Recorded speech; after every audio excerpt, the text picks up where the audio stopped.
Hi friends, welcome back to my channel. இது என்ன வீடியோன்னு பார்த்தீங்கன்னா, இது வந்து என்னோடய தம்பியோட பையனுக்கு ஃபஸ்ட்டு பர்த்டே கொண்டாடின அந்த வீடியோ தான்.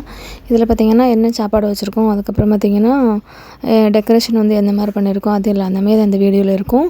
இப்போ வந்து வீடியோக்குள்ளே போகலாம். டெக்கரேஷன் பார்த்திங்கன்னா ஒரு நாளைக்கு முன்னாடியே வந்து பண்ணிட்டாங்க. நைட்டு பண்ணி முடிக்கிறதுக்கே பார்த்திங்கன்னா 1:30 மணி எல்லாம் கிட்ட ஆகிட்டு.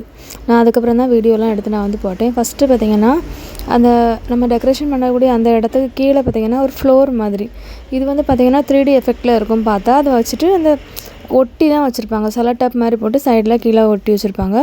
அதுக்கப்புறம் பார்த்திங்கன்னா 2 ஃப்ளெக்ஸு. ஒன்று வந்து பார்த்திங்கன்னா ஃபஸ்ட்டு வந்து அந்த சின்ன பையனோட ஃபோட்டோவை போட்டு பெருசாக ஒன்று போட்டிருப்பாங்க. 2 சைடுமே பலூன். இது வந்து பார்த்திங்கன்னா அந்த பர்பிள் கலர் காம்பினேஷனில் வந்து இந்த டெக்கரேஷன் வந்து இருக்கும். கொஞ்சம் சென்டரில் பார்த்திங்கன்னா கொஞ்சம் கோல்டன் கலரில் வந்து நல்லா வந்து சின்ன சின்ன பேப்பர் மாதிரி இருக்கும் கோல்டன் கலரில். அதை வந்து சதுரமாக கட் பண்ணிவிட்டு அதை வந்து பின் பண்ணி தான் அப்படி வச்சுருப்பாங்க. அது பார்க்கவே வந்து அந்த காற்றுல ஆடும்போது ரொம்ப நல்லாயிருக்கும். அதே மாதிரி இந்த சைடு பார்த்திங்கன்னா இந்த மஷ்ரூம் மாதிரி இருக்கிறத வந்து தனியாக வந்து ஃப்ளெக்ஸ் அடித்து அதில் வந்து ஃப்ரண்டில் வச்சுருக்க மாதிரி தான் வச்சுருக்கோம். அதே மாதிரி ஃபஸ்ட்டு ஒன்று பார்த்திங்கன்னா 3 ஸ்டாண்ட் வச்சுருப்பாங்க. ஒன்று வந்து கப் கேக் வைக்கிறதுக்கு, இன்னொன்று பார்த்திங்கன்னா கேக் வைக்கிறதுக்கு, இன்னொன்று பார்த்திங்கன்னா நம்ம வந்து அதுலேயே வந்து கப் கேக்கு தான் நாங்கள் வந்து வச்சுருந்தோம். எக்ஸ்ட்ராவாக பார்த்திங்கன்னா நம்ம வந்து சாக்லேட் ஏதாவது வைக்கணும்னா நம்ம வந்து எக்ஸ்ட்ராவாக ஏதாவது டேபிள் ஏதாவது போட்டு சாக்லேட் எல்லாமே வச்சிடலாம். இது வந்து பார்த்திங்கன்னா இதுவுமே கஸ்டமைஸ் பண்ணி வாங்கினது தான். இது வந்து ஒரு ஹோம் பேக்கர் செஞ்சது தான். இது வந்து ஸ்டிக்கர் மாதிரி இருக்கும். அந்த சின்ன பையனோட ஃபோட்டோ வந்து போட்டுட்டு உள்ளாடி வந்து சாக்லேட் இருக்கும். கிட்கேட் மாதிரி சாக்லேட் உள்ளாடி வச்சுருப்பாங்க. அதுக்கப்புறம் பார்த்திங்கன்னா பாப் சேல்ஸ்.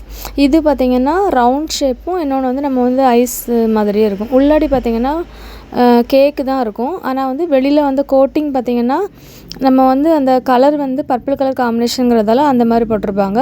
வெளியே வந்து சாக்லேட் மாதிரி அந்த கலர் மட்டும் கொடுத்துட்டு அந்த கோட்டிங் மாதிரி மட்டும் கொடுத்துருப்பாங்க. அப்புறம் பார்த்திங்கன்னா கேக்கை வந்து ஃபஸ்ட்டே வந்து இது வந்து 3 அடுக்கு கேக்கு. அதனால் வந்து ஒவ்வொரு பீஸாக தான் வந்து நம்ம வந்து கவனமாக தான் வந்து வச்சாங்க. இது எல்லாமே வச்சுட்டு லாஸ்ட்டாக டெக்கரேஷன் பண்ணிவிட்டு அப்புறம் பார்த்திங்கன்னா கேக் எல்லாமே கட் பண்ணியாச்சு. கேக் கட் பண்ணி முடிச்சதுக்கப்புறம் பார்த்திங்கன்னா அந்த பாப்சிக்கல் அதே மாதிரி பார்த்திங்கன்னா ஒரு ரவுண்டாக இருந்துச்சு. அதுவும் பார்த்திங்கன்னா உள்ளாடி வந்து கேக்கு தான். நம்ம வந்து வெளியில் வந்து பார்த்திங்கன்னா சாக்லேட்டு கோட் பண்ணியிருந்து. அதே மாதிரி கப் கேக் பார்த்திங்கன்னா வெண்ணிலா ஃப்ளேவர் தான். மேலே டாப்பிங் மட்டும் அந்த பர்பிள் கலரில் வந்து இருக்கும். இப்போ அதுவுமே எடுத்தாச்சு. இப்போ கேக்கெல்லாம் கட் பண்ணி முடிச்சதுக்கப்புறம் பார்த்திங்கன்னா எல்லாத்துக்குமே கட் பண்ணி கொடுத்தோம். அப்போ தான் நான் அந்த வீடியோ வந்து ஒழுங்காக வந்து எடுக்க முடிஞ்சுது. ஃப்ளேவர் பார்த்திங்கன்னா நார்மலாக வெண்ணிலா ஃப்ளேவர் தான். இது எல்லாமே பார்த்திங்கன்னா ஒரு பிளேட்டில் வச்சு எல்லாத்துக்குமே கொஞ்சம் கொஞ்சமாக கட் பண்ணி வந்து வந்திருக்கவங்க எல்லாத்துக்குமே கொடுத்துட்டோம். அப்புறம் பார்த்திங்கன்னா சாப்பாடு பார்த்திங்கன்னா ரொம்பவே சூப்பராக இருந்துச்சு. இது வந்து தம் பிரியாணி தான் அன்றைக்கி. ஃபஸ்ட்டு பார்த்திங்கன்னா நார்த்தங்காய் பச்சடி, அப்புறம் பொரிச்ச சிக்கனு, அப்புறம் தயிர் பச்சடி, அப்புறம் தம் பிரியாணியில் பார்த்திங்கன்னா சிக்கன் வந்து நல்லா வெந்துருச்சு. கொஞ்சம் மைல்டாக இருந்துச்சு. ரொம்ப காரமும் இல்லை, நல்லா டேஸ்ட்டாக இருந்துச்சு. அதுக்கப்புறம் பார்த்திங்கன்னா அந்த கோழியில் உள்ள ஈரல், கழுத்து இதெல்லாம் போட்டு கிரேவி மாதிரி வச்சுருந்தோம். அதே வந்து இதிலே ஊற்றிக்கிடலாம். லாஸ்ட்டாக பார்த்திங்கன்னா தயிர் சாதம்.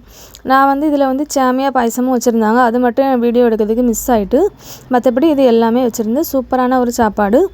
ஃபங்க்ஷனும் பார்த்திங்கன்னா சூப்பராக நடந்துச்சு. கண்டிப்பாக இந்த வீடியோ உங்களுக்கு பிடிச்சிருக்கும்னு நினைக்கிறேன். வீடியோ பிடிச்சிருந்தா லைக் பண்ணுங்கள், ஷேர் பண்ணுங்கள், கமெண்ட் பண்ணுங்கள். தேங்க்ஸ் ஃபார் வாட்சிங்.